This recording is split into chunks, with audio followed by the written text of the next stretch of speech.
뇌과학자 중이에요. 카이스트의 정재승 교수님께서요, 관점의 차이를 이렇게 설명하셨어요.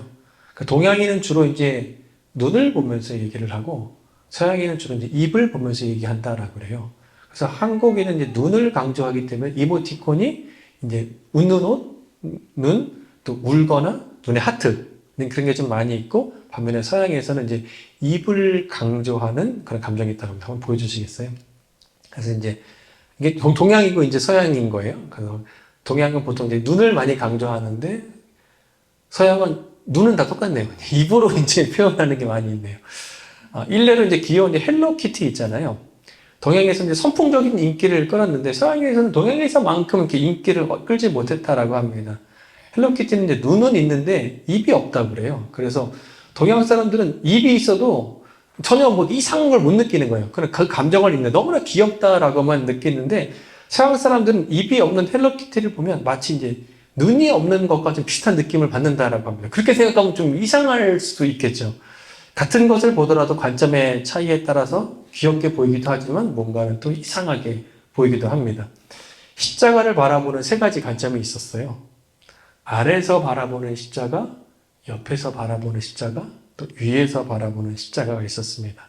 아래서 바라보는 십자가는 로마 군인들입니다. 그들은 십자가를 바라보면서 조롱했어요. 희롱했습니다.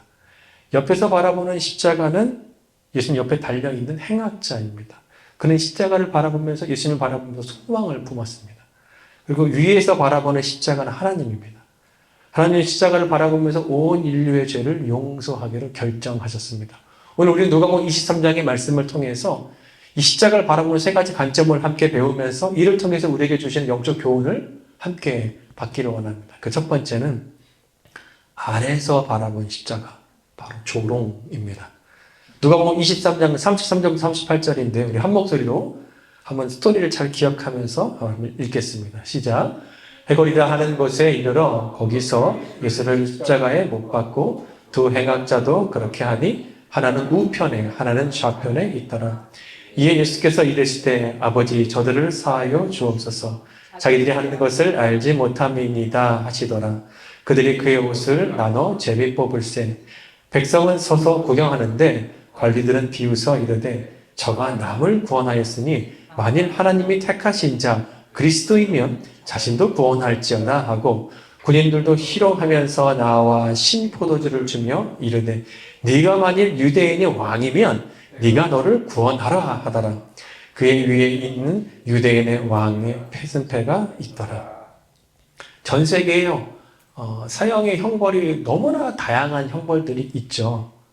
그 중에서 사형수에게 최대한의 고통을 또 오랜 시간 지속적으로 끝까지 고통을 느끼게 한 뒤에 죽게 하는 것이 바로 BC 6세기부터 AD 4세기까지 한 게 바로 십자가 형벌이었습니다. 십자가 형벌은 사형수를 십자가 틀에 못 박고 죽을 때까지 방치해 놓는 것이 십자가 형벌이었습니다. 예수께서 십자가 사형 선고를 받으셨습니다. 사형 선고를 받은 사형수들은요, 사형장으로 가기 전에 반드시 들려야 했던 한 장소가 있었습니다. 브라이도리온이라는 곳인데 이것이 바로 로마 군인의 부대였습니다.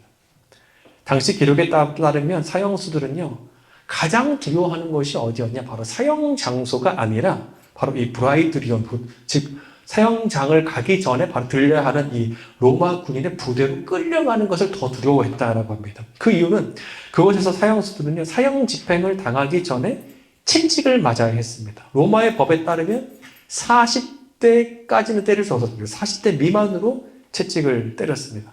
로마 군인들은 자신의 스트레스를 풀기 위해서 온 힘을 다해서 채찍질을 했습니다. 채찍의 끝에는 아주 뾰족하게 초성단처럼 달려있는 그렇게 쇠조각, 뼈조각, 또 납 등이 그 끝에 꽂혀 있었습니다. 그 모양이 마치 전갈 같아서 성경에서 전갈 채찍이라 그런 표현도 있습니다. 로마 군인들이 온 힘을 다해서 등에다가 채찍을 탁 내려칩니다. 그러면 이제 그것이 딱 살집에 파고들겠죠. 그다음에 채찍을 당기면 살점이 뚝뚝 떨어져 나가는 것입니다. 살에 떨어져 나간 곳은 하얀 뼈가 드러났고 온몸과 바닥이 아주 피로 흥건해졌습니다. 유대 역사가 요세푸스에 따르면요, 한 부모는 이제 자녀가 이제 사형 선고를 받은 거예요. 그래서 이제 브라이도리온에 끌려가는데 거기서 당하는 채찍질이 너무나 두렵고 공포스럽기 때문에 로마 군인들에게 그 부모가 뇌물을 주는 거예요. 몸을 때리지 말고 머리를 때려서 고통 없이 한 번에 죽게 해달라. 그런 요청을 할 정도로 그곳이 사형장보다 더 무서운 곳이었습니다. 그렇게 로마 군인으로부터 잔인한 채찍질을 당한 예수님께 이제 로마 군인들이 이제 조롱을 하기 시작을 합니다. 예수님 얼굴에 침을 뱉고 뺨을 때리고 네가 유대인의 왕이면 왕처럼 이제 빨간 옷을 입어야 하지 않느냐 라면서 홍포. 그래서 이제 붉은 어떤 싸구려 천조가리를 예수님 몸에 이제 두릅니다. 그리고 왕관이 있어야지 하면서 가시관으로 왕관을 써서 머리에 씌운 다음에 머리를 팍팍 때리면서 그 가시가 박히도록 합니다. 그리고 예수님께서 자신이 달려야 될 그 십자가를 짊어지고 이제 골고다로 올라가시는 상황입니다. 골고다는 이제 해골이라는 뜻을 갖고 있어요. 그래서 멀리서 보면 마치 해골 모양같이 생겼다라고 그렇게 불리게 되었습니다. 이 산을 이제 갈보리라고도 부릅니다. 그래서 이게 둘 다 같은 말이에요. 골고다는 히브리어고 갈보리는 헬라어입니다. 당시 로마 군인들은요, 이제 예수님께 파티볼룸이라는 불리는 이제 십자가가 이제 가로 이제 세로가 있잖아요. 네, 가로 모양의 이제 파티볼룸을 지게 했습니다. 그래서 예수님께서 가로 모양의 자신이 맨 십자가를 끌고 가시는 거예요. 세로 모양의 십자가는요, 사형장에 이렇게 기둥처럼 꽂혀져 있습니다. 자신이 매달려 가로고를 갖고 이제 올라가시는 것입니다. 골고다에 도착하자 예수님께서 짊어오신 그 파티볼룸, 즉 가로고에 이제 손을 박습니다. 못을 박습니다. 그리고 기둥에 예수님의 못 박은 가로고를 이제 매다는 것입니다. 그 예수님의 발을 포개서 거기에 못을 박아 십자가에 고정시키고 죽을 때까지 방치해 놓는 것입니다. 십자가 달리신 예수님, 그리고 십자가 아래서 예수님을 바라보는 로마 군인들과 관리들이 예수님을 조롱하고 비웃습니다. 야, 네가 구원자라고 그렇게 떠들고 다녔는데 정작 너 자신은 구원하지 못하는 거야. 네가 유대인의 왕이라면 너를 좀 구원해봐! 라면서 이렇게 조롱하는 것입니다. 그러면 예수님의 머리 위에 유대인의 왕이라는 쓴 패를 이렇게 딱 붙여놓기까지 했습니다. 예수님에 대한 조롱은 2000년 전 골고다 그 언덕에만 있는 것이 아니라 오늘까지도 예수님을 무시하고 경멸하고 조롱하는 자들이 참 많습니다. 안티크리스찬들도 있습니다. 그런데 예수님을 부정하는 것에 대해서 우리가 좀 두 부류로 나눌 필요가 있습니다. 먼저는 크리스찬에 대한 거부입니다. 교회들과 부정을 저질렀고 교회가 무례하고 또 교회 지도자들이 탈선해서 생기는 비판들이 있습니다. 또 정부와 교회가 분리돼야 되는데 교회가 정부 손잡고 힘을 과시하는 것, 그건 기독교에 굉장히 잘못된 것입니다. 이게 부패한 것입니다. 여기에 대한 비판은 당연히 있을 수 있습니다. 그러나 또 다른 부류의 비판이 있습니다. 그것은 예수님 자체를 부정하는 것입니다. 그분의 말씀이 나의 양심을 찌르고 나의 죄를 드러내고 나의 회개를 촉구하기 때문에 예수님을 거부하고 그분의 가르침을 부정하는 것입니다. 그리고 말합니다. 왜 예수님만이 유일한 길이냐고. 나는 그렇게 믿지 못한다고. 그 예수님을 조롱하고 모독하고 심지어 욕을 지저스라고 말하면서 예수님을 그렇게 조롱합니다. 이것이 오늘날 포스트 모던 시대에 우리가 살고 있는 그런 사상이기도 합니다. 그 다음에 옆에서 바라본 십자가가 있습니다. 그것은 바로 옆에 행악자가 본 소망의 십자가였습니다. 누가복음 23장 39절부터 43절인데요. 우리 함께 한번 읽어보겠습니다. 시작.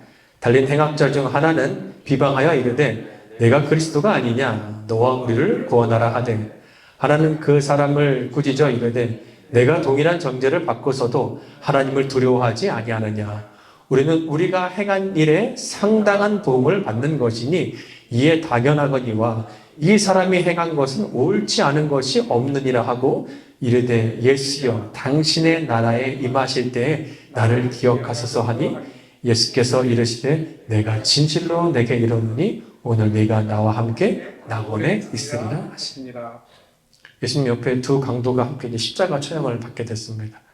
근데 원문 헬라어를 보게 되면요, 레스테스인데요, 이 강도가 이것은 원래적인 의미는 강도, 뭐 도적이라는 말보다는 폭도라는 의미입니다. 폭도. 그러니까 정확한 뭐냐면 사실 어떤 반란 문제, 폭동을 일으킨 그런 자였던 것 같습니다. 좀 정치적인 폭동일지도 모르겠습니다. 이때 한편의 행악자가 예수님을 비방합니다. 네가 그리스도면 우리를 좀 구원해 보라고 똑같은 얘기를 하는 것이죠.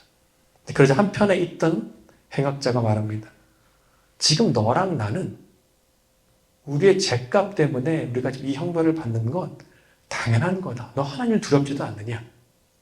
우리는 우리가 행한 일 때문에 지금 거기에 맞는 보응을 받는 것이지만 이분은 우리와 다른 분이야 라면서 지금 얘기하는 것입니다. 여러분, 한 빌딩이 있습니다. 그 빌딩에 불이 났습니다. 그 안에는 사람들이 막 많이 있습니다. 소방관들이 들어가는 거예요. 소방관들이 빌딩의 설계도를 딱 보면서 갖고 이제 그 빌딩 안에 들어갔습니다. 연기가 자욱하게 납니다. 앞이 보이질 않는 거예요. 빌딩 안에 있는 사람들이 이 빌딩을 잘 안다고 생각을 했는데 정작 불이 나고 안개가 끼니까 연기가 있으니까 아무것도 보이지 않고 탈출구를 찾을 수가 없었습니다. 어디가 출구인지 알 수가 없는 상황이었습니다. 근데 그때 한쪽 문이 쫙 열리더니 한줄기 빛이 딱 비치는 거예요. 그 소방관이 소리칩니다. 살아계셔서 다행입니다. 여기입니다. 여기가 출구입니다. 이쪽으로 나와야 살 수 있습니다. 라고 얘기하는 거예요. 근데 그때 누군가가 당신 참 편협합니다. 당신 오만하고 독선적입니다. 이 사무실에 이렇게 많은 문이 있는데 어떻게 그분만이 출구라고 말할 수 있습니까? 라고 말한다면 그것이 맞는 말이겠습니까? 어쩔 수 없이 진리는 진리고 진리는 하나다라는 것이죠. 우리가 영혼에 대한 중차에 대한 문제를 갖고 있고 죽음 이후에 영원한 삶에 대해서 진지하게 다룰 때 영원한 진리를 마주할 때 진리 앞에서 당신은 참 편협합니다. 당신은 참 오만합니다. 당신은 참 독선자입니다. 당신 왜 이렇게 배타적입니까? 왜 예수만이 길입니까? 라고 하는 것과 우리가 똑같은 것입니다. 빌딩의 구조를 잘 아는 그 정도가 아니라 온 우주와 세상과 나를 창조하신 그 창조주 하나님께서 보내신 독생자 예수만이 나에게 올 수 있는 유일한 길이고 구원의 길이고 그 예수만의 진리다. 그것을 그 행악자가 안 것입니다. 깨달은 것입니다. 발견한 것입니다. 바로 극적으로 죽기 전에 바로 발견한 것입니다. 십자가 안에서 모두들 예수를 조롱하고 있을 때 옆에 있는 그 행악자는 예수를 바라보면서 이렇게 말합니다. 저는 저의 죄 때문에 지금 여기 달려 있습니다. 맞습니다. 그러나 당신은 그렇지 않습니다. 당신 보니까 하나님께서 보내신 메시아 맞습니다. 당신의 나라가 임할 때 저를 좀 기억해 주소서라고 간청하는 것입니다. 이 고백은 저는 죄인 맞습니다. 저를 구원할 분은 오직 당신밖에 없습니다. 하나님 나라가 임할 때 저를 꼭 기억해 주십시오. 저도 그 나라에 들어가고 싶습니다라는 간청이었습니다. 그러자 예수님께서 너무나 분명하게 말씀하시는 거예요. 내가 진실로 내게 이르노니 오늘 네가 나와 함께 낙원에 있으리라. 사랑하는 자야, 죽음이 끝이 아니야. 네가 오늘 나와 함께 낙원에 있을 거야. 하늘나라에 있을 거야. 네가 오늘 하나님 나라에 들어가는 거야. 사랑하는 여러분, 예수님과 더불어서요, 최초로 천국에 들어간 사람이 수제자 베드로도 아니고 성경을 가장 많이 썼다는 바울도 아닙니다. 예수님과 함께 천국에 가장 먼저 들어간 사람이 바로 예수님 십자가 앞에 달린 충악자였습니다. 우리는 하늘나라에 가는 것, 천국에 가는 것이 교회로부터 어떤 직분을 받아야, 목사, 권사, 장로, 집사란 직분을 받아야 천국 가는 거 아닙니다. 혹 누군가 내가 정말 하나님께 사랑받기 위해서 하나님 앞에 열심히 하고 그럼 하나님께서 나를 이뻐해 주시고 인정해 주시지 않을까? 그렇다고 내가 천국에 가는 거 아닙니다. 그렇게 하셨다고 여러분 완전 잘못 알고 계신 거예요. 만약에 그렇게 가르치는 교회가 있다면 잘못된 교회입니다. 떠나셔야 합니다.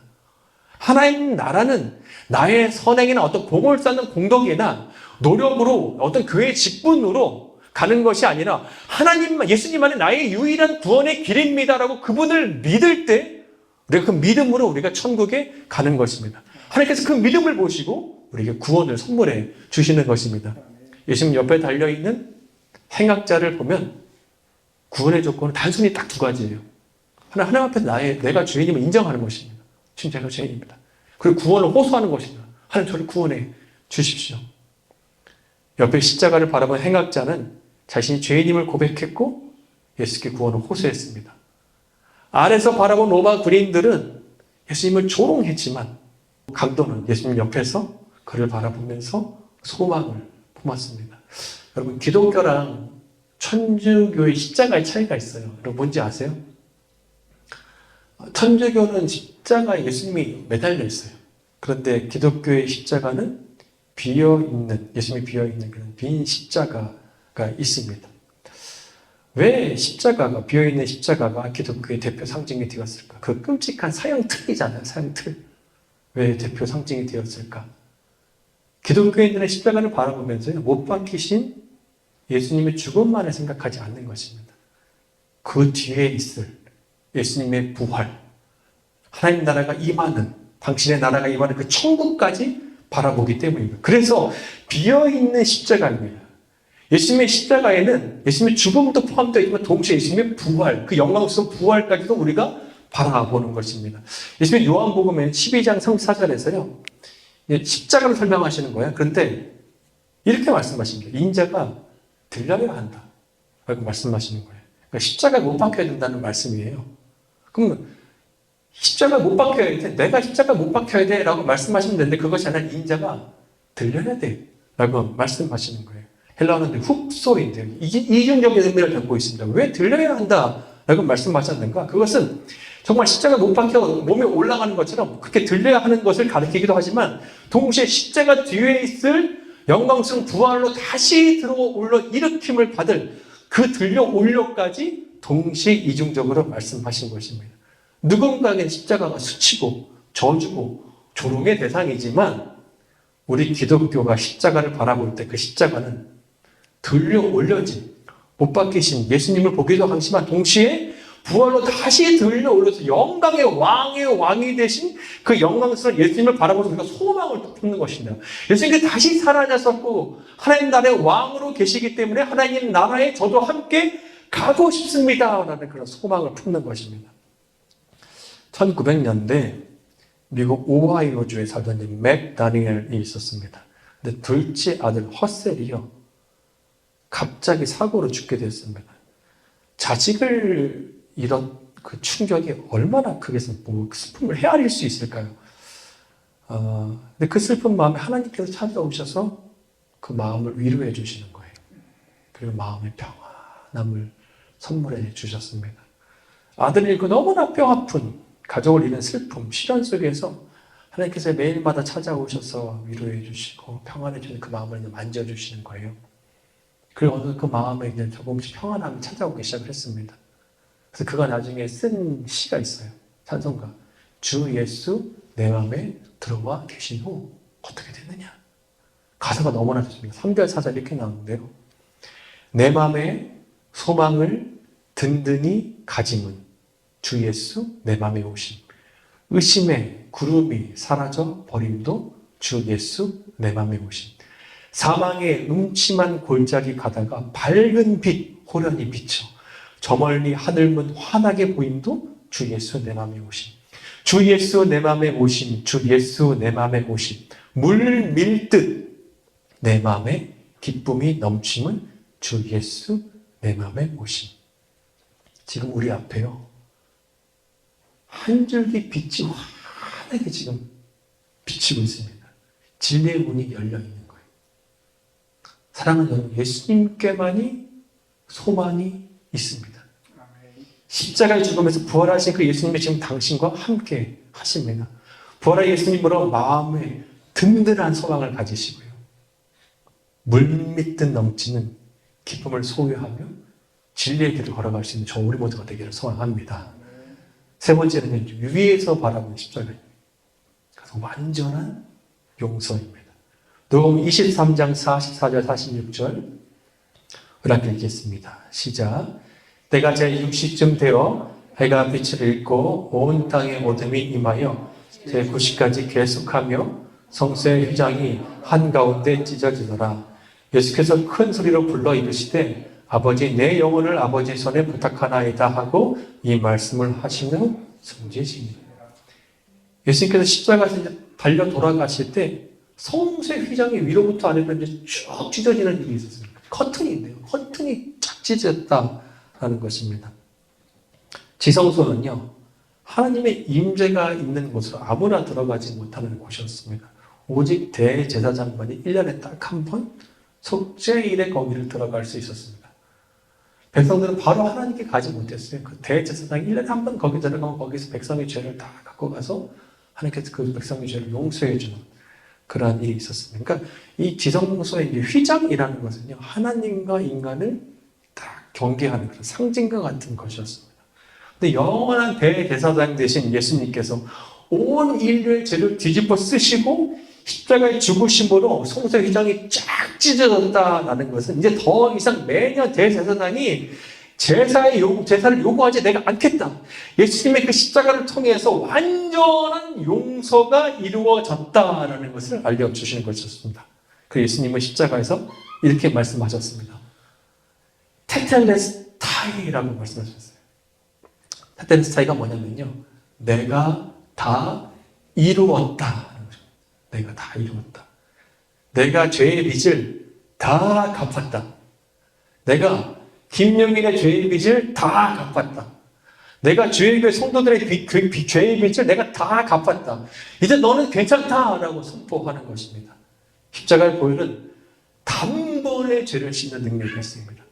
그래서 이제 우리는 예수님의 십자가를 통해서 휘장이 찢어졌으므로 이제 언제든지 하나님께 나아가서 완전한 용서를 받는 자가 되었습니다. 해밍웨이의 소설 가운데요, 이런 얘기가 있어요. 어느 스페인 아버지가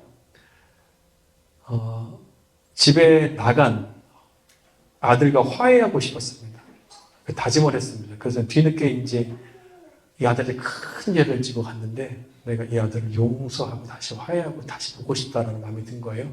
그래서 엘리베랄이라는 신문에 있는 광고를 냈습니다. 이름이 파코였어요. 파코.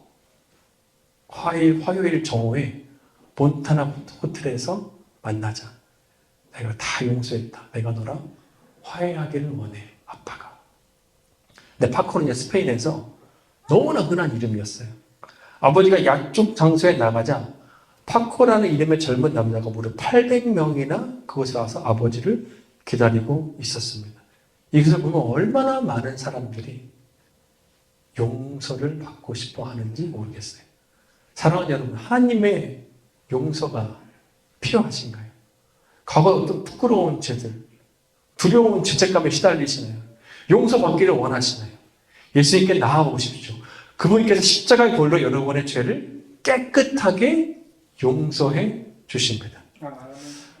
농장에 한 꼬마가 장난치다가 넘어져서 아기 병아리를 깔고 묵겠습니다. 아기 병아리가 죽게 된 거예요. 그 꼬마가 엄마한테 혼날까봐 몰래 땅을 파서 이제 그 죽은 병아리를 묻었습니다. 근데 그 광경을 뒤에서 이제 나의 가장 큰 원수 누나가 이제 그걸 보고 누나가 근데 이렇게 협박합니다. 너 내 방 대신 치우지 않으면 너 병아리 준 것마다 다 말할 거야. 그때부터 이 꼬마가 매일마다 월요일, 화요일, 수요일, 목요일, 금요일까지 누나의 그 더러운 난장판의 방을 매일마다 청소하는 거예요. 토요일 저녁에 됐습니다. 누나가 또 동생이 자신의 방을 또 치우라고 또 시키는 거예요. 야, 방 치워. 근데 이 꼬마가 당당하게 말합니다. 나 이제 더 이상 누나 방 안 치울 거야. 거기 누나 방이니까 누나가 치워. 거기 누나가 너 엄마한테 말한다고 딱 얘기하는 거예요. 그래서 이 동생이 이렇게 대답합니다. 이를테면 일러. 병아리 죽인 거 내가 다 엄마한테 얘기했어. 그리고 엄마가 모두 다 용서해 주셨어. 이제 누나 방은 누나가 치워! 라면서 이렇게 큰 틀을 얘기를 한 거예요. 죄책감 때문에 그동안 시달렸는데 죄책감에서 해방된 그런 거죠. 죄책감 때문에 사탄이 계속해서 우리를 공격합니다. 근데 우리가 더 이상 그 시달림을 당할 필요가 없다라는 것이죠. 이사야 44장 22절 이렇게 읽겠습니다. 시작. 내가 너희 죄를 짙은 구름을 거두듯 없애버렸으며 너희 죄를 안개처럼 사라지게 하였으니 나에게로 돌아오라. 내가 너를 구원하였다. 예수님은 가나마다 잡힌 여인에게 말씀하셨어요. 나도 너를 정죄하지 아니하노니 다시는 죄를 범하지 말아라. 그 말씀하세요. 예수님을 믿으심으로 예수님께서 주시는 용서와 구원의 그 선물을 받으시기 바랍니다. 그리고 십자가 희생을 통해서 주어진 그 값비싼 용서의 은혜에 감사하며 죄를 반복적으로 범하지 않도록 다짐하고 회개하는 저 우리 모두가 되기를 소망합니다.